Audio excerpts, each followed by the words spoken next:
Skyrim is the 5th installment in the Elder Scrolls series, and thusly is set in a period chronologically after the other games. Yet to no real blame of Bethesda's, there are some lore factors that are not present within Skyrim's world space that probably should be due to the events of the previous games. Well, today, unlike many of my other videos which have previously aimed to show off cool and interesting mods that enhance the game without taking into account whether it's lore friendly or not, this video is exactly the opposite in intent, where we're going to focus solely on mods that both can be lore friendly and actually some that should be lore accurate thanks to the events of the previous installments.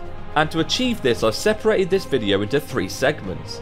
First, covering the Elder Scrolls Online and the events of its main quest and how that should have affected Skyrim's landmass. After, we're going to move on to the Elder Scrolls 3, Morrowind, and reintroduce many of the lore accurate additions from that game back into both Skyrim and Solstheim. And finally, we finish by taking a look at the Elder Scrolls 4 and the events of that game in order to paint an accurate depiction of what Skyrim would look like post the Oblivion crisis. And together, we're going to manually go back into the very design of Skyrim's landmass in order to create a world that is both accurate to the base game and also paints a picture of a Skyrim that should have been thanks to the very lore of the Elder Scrolls universe.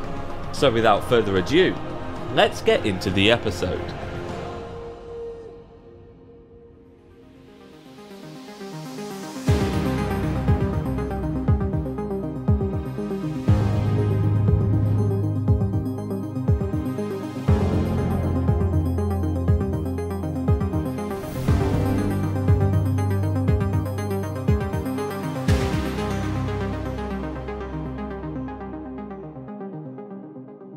Before we get into the episode, I want to give a massive thanks to Surfshark VPN for sponsoring this video. The following is a safety protocol by Heavy Burns Incorporated. In today's modern world, staying protected online is hugely important. So thankfully, our friends over at Surfshark are offering us a huge 83% off and 3 extra months for free when using code HEAVYBURNS at checkout. But what exactly is Surfshark? Well, it's pretty simple. Surfshark offers a virtual private network through an easy to use app or browser extension that will protect all of your data while traversing the internet. You can use your account across an unlimited number of devices and even access content that would otherwise be hidden behind other countries' limitations. And while using Surfshark, all of your data is encrypted, meaning every single thing you do will not leave a single trace. Basically, there's no reason why not. And they're even offering us a 30-day money-back guarantee.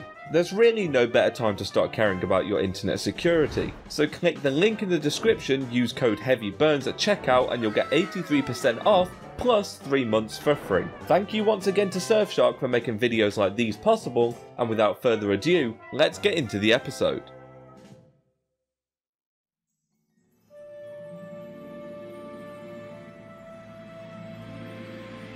Now, the first mod we're going to look at is specifically designed in order to fit the purpose of this video, and that is the mod named Elder Scrolls Online Imports.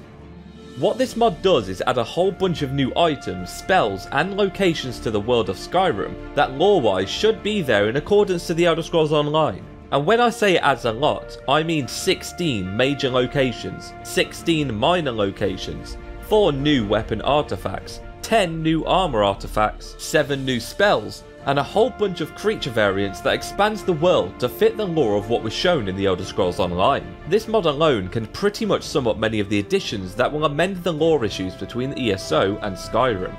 But let's take a closer look at some of the new areas, as that's going to be the biggest change you'll notice. First, we have Fulhelm Fort, once an operational outpost to the eastmost region of the Rift, now a ruined shell of its former self, used as a shelter for nearby bandits. Next is the Grinning Horker, the ruins of an abandoned inn that lay in northwestern Eastmarch, that lies a secret passage down to the fabled Blackreach.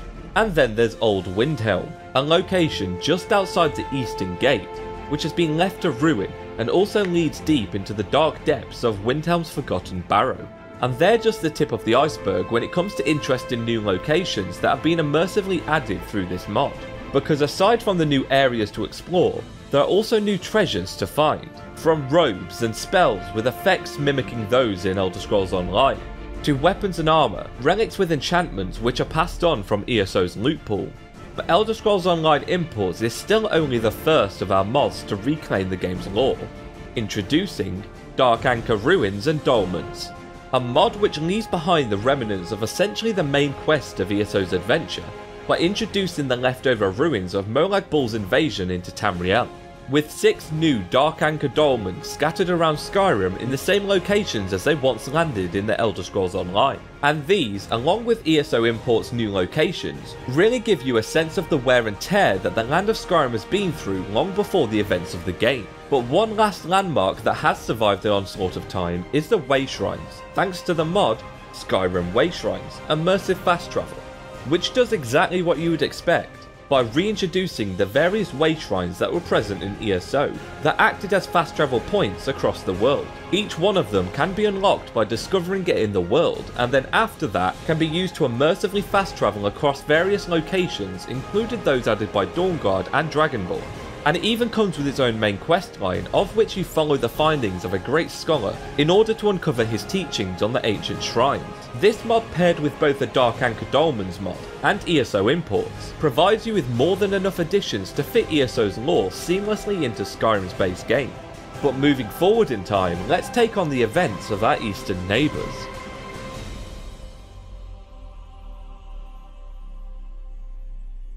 Now Morrowind, being set of course in a different province, is naturally not going to have as many landscape and new areas within Skyrim to explore.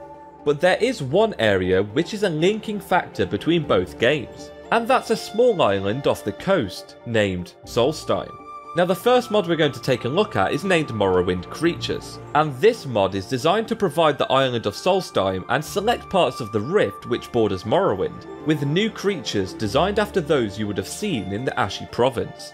The first is the Grahl, a 2-legged and 2-armed creature which can be found both as a wild roaming reptilian, and a tamed mountable version is also available. On a similar page is the Kaguti, another reptilian-like creature which can be encountered as an enemy out in the wild ashlands of Solstheim.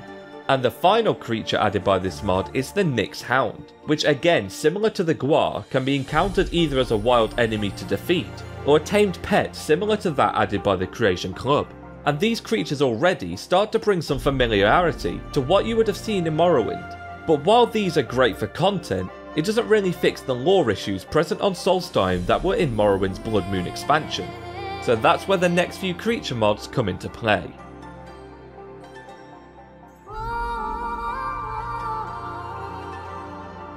The Blood Moon Creature Restoration project is a compilation of a few standalone mods, which aim to do just what is titled in the name, by reintroducing those creatures that would have been present in Morrowind's fabled DLC. And that starts with none other than the Blood Horker, a creature which is more predatory than its mainland cousins, and can be encountered upon the icy shores of Solstheim's beaches. Next is the Grahl, a variant on Skyrim's famous Frost Troll, but was for some reason missing from Skyrim's take on Solstheim in comparison to Morrowind's. These can actually be encountered not only on the Lonesome Island, but across select and rare locations in Skyrim, such as the Forgotten Vale. And there are also armoured versions occasionally tamed by Reeklings amongst their camps. Next we have the Cannibal Draugr on Solstheim mod, which adds a distinct red-eyed variant of the undead within Solstheim's region, which is designed to match the eternal cannibalism depiction present in the Blood Moon expansion. And finally is Karstaag, the Frost King Reborn, a mod which remodels the Karstaag boss to visually look more similar to what was present in Morrowind, rather than the vanilla take, which was just a semi-invisible variant on the Frost Giant. And with these changes and additions to Solstheim's and in some cases Skyrim's creatures, we now have something that more resembles the lore of Morrowind's connections to Skyrim, by directly using the location present in both games as a linking point between the lore. But with that being said, I think it's about time to move on to our final game of this series, The Elder Scrolls IV: Oblivion.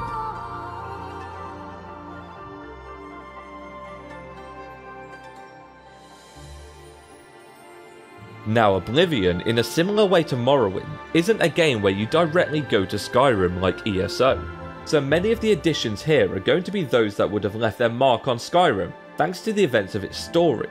So let's begin with that, why don't we? With the mod Oblivion Gates, created by the same author as the Dark Anchor Dolmens mod. And just like that, what this mod does is add a variety of broken and ruined remains of Oblivion Gates, which would have been present during Maroon Dagon's invasion of Tamriel. Many of these can be found just outside major cities, and also some just randomly in the wilderness in order to give you a taste of what Skyrim would have been like during the Oblivion Crisis. And in a similar vein, but with some longer lasting presence in Skyrim, we have a variety of creature mods which you could imagine either entered Skyrim through the Oblivion Crisis, or just ventured too far north and ended up settling in the snowy mountains. The first are all once again created by Fourth Unknown, the same author as the Morrowind Creatures mod, and they come as following. We have Clannfears, Scamps, Daedroths, and finally Minotaurs, which can all be found scattered around Skyrim in fitting locations based on their habitats. So before we move on to the final mod of the video, I wanted to take a look at some weapons. Now, while Skyrim has its own style on its standard weapons that we've seen in Oblivion, you would still expect that through some means of trading, Cyrodiilic weapons would have mixed with Skyrim's arsenal, especially around the bandit factions where it would be more than reasonable for them to have possession of stolen or illegal contraband. And that's where the mod, Lore Weapon Expansion, comes into play. And this mod is designed in order to offer more variance and utility to the weapon level list, by introducing a huge selection of new lore-friendly weapons which are mostly designed after those you saw in Oblivion. An example of these is the Silver Short Sword, the Spiked Club, the Cyrodiilic Axes, and bows which are modelled after the arsenal seen in Cyrodiil. This mod is a great lore-friendly addition overall that can be used in most builds, but for this purpose is especially useful to the theme, and fits wonderfully into Skyrim and the Elder Scrolls genre especially. And leads us on to our final mod, which sort of covers all the previous game categories, but is especially focused on Oblivion, named Book Covers of Skyrim Lost Library.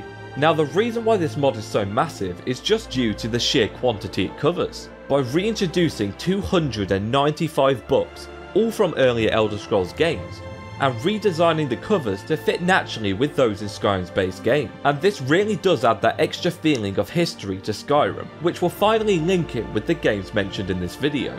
But other than that, that's going to do it for this episode.